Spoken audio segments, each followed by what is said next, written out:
Bonjour, dans cette vidéo de méthodologie des sciences, nous allons apprendre à construire un graphique. On souhaite par exemple tracer le graphique de l'évolution de la température en fonction du temps. C'est-à-dire que la température va dépendre de l'heure à laquelle on l'a mesurée. On nous dit dans la consigne à partir d'un tableau de mesure. Ce tableau, vous le reconnaissez, vous l'avez vu dans la vidéo sur la lecture du tableau. Donc dans ce tableau, nous avons deux lignes. La ligne avec les valeurs de référence, c'est-à-dire le temps en minutes, et la température qui a été mesurée en degrés Celsius à chacune de ces minutes de référence. Pour tracer un graphique qui représente l'évolution de la température en fonction du temps, il va falloir d'abord dessiner les deux axes, l'axe horizontal et l'axe vertical. Placez le titre « Évolution de la température en fonction du temps ». Faites attention à la position du titre. Ne le rentrez pas trop à l'intérieur du graphique, il pourrait peut-être éventuellement vous gêner par la suite. Donc, je trace les axes et j'écris un titre. Étape suivante, j'indique mes grandeurs sur les axes. Alors, comment je fais pour savoir qui je mets en axe horizontal et qui je mets en axe vertical? Je mets en axe horizontal ce que je sais, ce que je connais, ce qui me sert de référence. Le temps, oui, je ne le connais pas. Quelle heure il est? Je prends une montre. Mais cette montre me donne le temps. Et quand je sais qu'il est 10 heures, je dois aller vérifier la température de mon gratin dans le four. Je vais mesurer la température de mon gratin dans le four à 10 heures. Donc je mets toujours en bas ce qui me sert de référence pour réaliser ma mesure. Donc ici, en bas le temps en minutes et en haut la température en degrés Celsius. Je vais maintenant devoir graduer mes axes car je dois pouvoir me repérer. Je vais faire attention au nombre qu'on me donne, ça va de 0 à 7 pour l'axe horizontal, de 20 à 52 pour l'axe vertical. Je vais donc par exemple choisir une graduation régulière pour les minutes. Ici, j'ai choisi un intervalle de 4 carrés pour une minute. Cet intervalle sera toujours le même puisqu'il représente une minute à chaque fois. Pour l'axe vertical, ma graduation doit également être régulière, mais attention, on a dit qu'on devait monter jusqu'à 52. J'ai donc choisi ici de prendre 4 carreaux pour 10. Et tous les 4 carreaux, je rajouterai 10. Donc je vais de 10 en 10 tous les 4 carreaux. Ma graduation est régulière. Enfin, je place les points du tableau. Et enfin, je trace la courbe à main levée. Donc ici, j'ai un exemple de point. Dans le tableau à 2 minutes, j'ai mesuré 32 degrés. Sur le graphique, à 2 minutes, j'ai mesuré 32 degrés. Allez, on y va pour un autre exercice. Tracez le graphique montrant l'évolution de la taille d'une plante en fonction du temps. Vous avez le tableau. Première ligne, les jours. Deuxième ligne, la hauteur de la tige. Il va falloir transformer ça en graphique. Et vous pouvez utiliser du papier à carreaux, de votre cahier de mathématiques ou un vieux cahier de l'année dernière. Relisons la consigne et trouvons le titre. Tracez le graphique montrant l'évolution de la taille d'une plante en fonction du temps. Évolution de la taille d'une plante en fonction du temps. Le voilà notre titre de graphique. Maintenant, qui va-t-on mettre sur l'axe horizontal et qui va-t-on mettre sur l'axe vertical? On met sur l'axe horizontal la référence. Ici, la référence, c'est le temps. Donc, je vais mettre le temps sur l'axe horizontal. Et qu'est-ce que j'ai mesuré en fonction du temps? La taille de la plante. C'est ça que je vais mettre en axe vertical. Je n'oublie pas les unités. La taille est en millimètres et le temps est en jours. Maintenant que je sais comment placer mes axes, j'ai mon titre, je vais devoir réfléchir aux graduations. Pour le temps, je pars du jour 1, je vais jusqu'au jour 15. Est-ce que j'ai de quoi faire 15 graduations?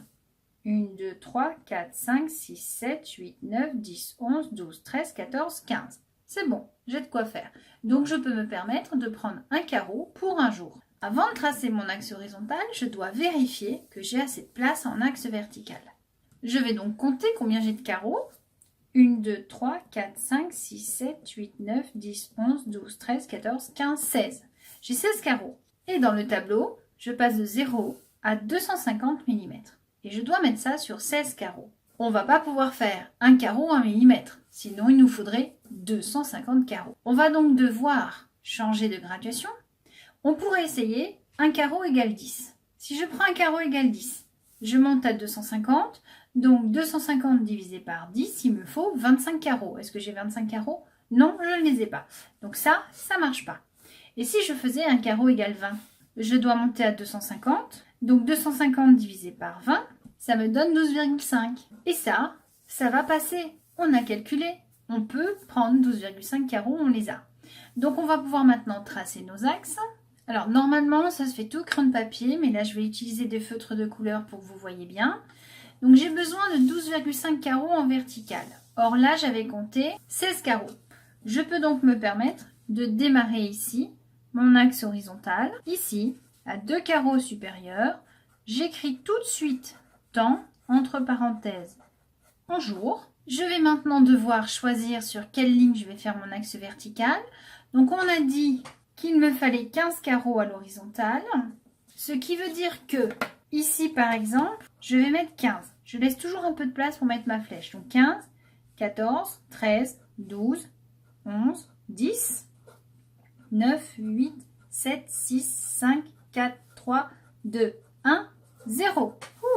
Il faut que je mette mon axe vertical à la limite de ma feuille. J'écris tout de suite le titre de mon axe et je n'oublie pas les unités. Maintenant, je gradue mon axe et on avait dit un carreau égale 20. Donc ici, j'ai deux axes avec deux graduations différentes. Sur l'axe horizontal, une graduation égale 1. Sur l'axe vertical, une graduation égale 20. Donc 20, 40, 60, 80, 100. 120, 140, 160, 180, 200. 220, 240, 260. Et maintenant, je vais pouvoir placer mes points. La première colonne du tableau me dit qu'au jour 1, la hauteur de la tige était de 0. Au jour 1, la hauteur de la tige est de 0.